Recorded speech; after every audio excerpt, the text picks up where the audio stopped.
সুদ মানুষ কেমনে খায়? আল্লাহ নিজে বলতেছেন জিনা করা সমতুল্য গুনাহ, এরপর আপনি সুদ খান মিয়া, লজ্জা থাকা দরকার একটা মুসলিম হিসাবে। আপনি সুদ খায় আপনি মসজিদে ঢোকেন মিয়া, ন্যূনতম বিবেক থাকা দরকার না ভাই?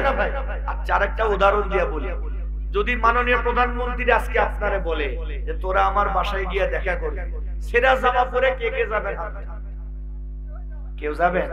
দাঁত মেজেন না, দাঁত মাজবেন না, না মেজা যাবেন কে কে? 3 দিন আগের থেকে প্রস্তুতি নেবেন না? জামা ইস্তারি, পায়জামা ইস্তারি, চুল কাটাবেন, দাড়ি কাটবেন, চুনু মারবেন, কত রকম মানে পরিষ্কার হয়। পরে আপনি প্রধানমন্ত্রীর সাথে সাক্ষাৎ করার জন্য ওর বাড়ি পর্যন্ত আপনি যাবেন। আরে মিয়া, একজন মন্ত্রীর সামনে গেলে যদি বডি পরিষ্কার করতে হয়, মিয়া তুমি সুদ খায়া সুদওয়ালা মুখ নিয়া মসজিদের মধ্যে ঢুকেই বলো মিয়া সুবহান রাব্বিয়াল আলা, সুবহান রাব্বিয়াল আযীম, আলহামদুলিল্লাহি রাব্বিল আলামিন, আর রহমানির রহিম, মালিকি ইয়াউমিদ্দিন, ইয়াকা না'বুদু ওয়া ইয়াকা নাস্তাঈন। আল্লাহ তখন ফতোয়া দেয় তো সব কথা মিথ্যা কথা। তো সব কথা কি বলেন না? মিথ্যা কথা। তুই আমার কাছে কইলি ইয়াকা না'বুদু ওয়া ইয়াকা নাস্তাঈন, তুই তো সুদ খায়া মসজিদে ঢুকছিস। এখন গ্রামে আছে ঘুষ দিয়া বিচার হয়। ঘুষ দিয়া কি হয়? আসলে আপনারা তো জানেন না, এক হাজী মারা গেছে, জান্নাতে যাবে। বলেন না কোথায় যাবে? জান্নাতে। আরেকজন ডাক দিব আল্লাহ, ওইটারে দাঁড় করান। আল্লাহ বলে হাজী দাঁড়াও, কি কয় দেখি শুনি। আল্লাহ ওরে কই দিলেন, কয় জান্নাতে দিলাম। কয় না, এটারে জাহান্নামে দেন। কয় কি লাগা? আমার একটা রায় আছে, ফয়সালা। কি ফয়সালা? কয় মালিক দুনিয়ার ভিতরে ওর পোলা আমার মাইয়ের লগা কেমন আছে। কয় পরে? কয় বিচার লেগে গেছে, আমার বিচার দেয় নাই। কি লেগে দেয় না? দল ক্ষমতায়। বলেন না ভাই, আমি কারো বিরুদ্ধে কিন্তু বলতেছি না। বলেন না কি ক্ষমতায়? এই সজোরে বলেন কি ক্ষমতায়? দল ক্ষমতায়। কারা? তারা। বলেন না কারা? একসাথে বলেন কারা? তারা। দল ক্ষমতায়। বুঝলেন না? আসলে আপনারা তো কাশীপুরের মানুষ দেখে এই কথাগুলো আগে কইলে বুঝে আবার কোন বিপদে ফেলায়। যদি কোন যাওয়াই বন্ধ হুজুরে, তাহলে তো কালকে আমার জুমা শেষ। এর লেগে শেষে কইতে, এর লেগে শেষে কইলাম আর কি। বলেন না কারা? আরে বলেন না কারা? তারা। তো বলতেছে দল ক্ষমতায়। আল্লাহ বিচার পাই নাই। আল্লাহ আজকে আপনারা বিচার এটা কইরাই দেয়। বলবো হাজী কথা কি সত্য?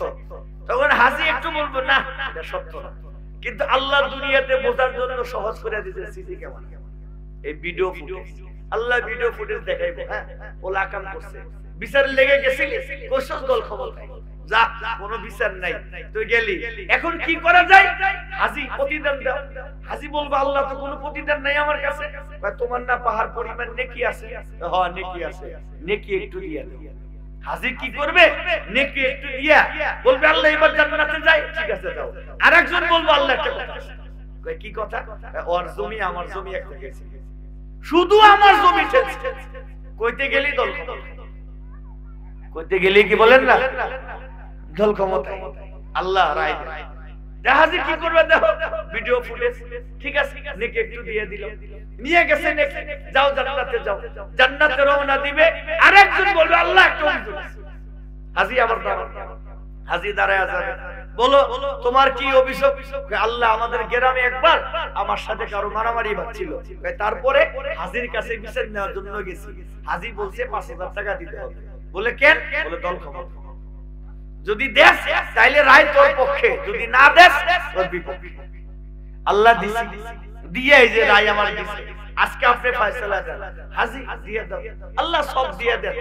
এইভাবে হাজীর যত সব দিয়ে দিবে। এখন আর কোনো নেকি নাই। হাজী জান্নাতে যাবে। আরেকজন আল্লাহ তার করেন একটা অভিযোগ দিবে। এখন হাজী বলবে আমার তো নেকি নাই। আল্লাহ বলবো আর গুনাহগুলো তো নিতে থাকবে। বিপরীত নিতে নিতে এই পরিমাণ গুনাহ হবে। বহুত আকাইমার গোষ্ঠী দুনিয়া থেকে কিছু ভালো কাজ করে গিয়া জান্নাতের অনুমতি পাওয়ার পরও জাহান্নামে যাবে। কোথায় যাবে ভাই? জাহান্নামে যাবে। যাবে না? এই যে আমরা হুজুররা যারা আছে, আঙ্গুর দেখে যে আপনারা কত টিটখেড়ি দেন, একটু জোরে বললে কোন জঙ্গি, আর একটু জোরে কথা কইলে কোন জিএমবি, আর একটা কিছু কথা কইলে বলেন অমুকের সাথে এই, তমুকের সাথে এই। কিছু বলা যায় না, সত্যতে একটা আছে দল ক্ষমতায়। কিন্তু আল্লাহর কাছে কি বলবেন?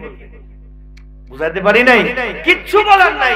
এই কারণে মুহতারাম যারা আছেন, আজকের থেকে ফিকির করা, দুনিয়াতে যতদিন বাঁচবো আল্লাহর হুকুম নিয়ে বাঁচবো, তিল পরিমাণ অন্যায় করব না। ইনশাআল্লাহ বলেন, সবাই বলেন না ইনশাআল্লাহ। আল্লাহ যেন তৌফিক দেয়, সবাই বলি আল্লাহুম্মা আমিন।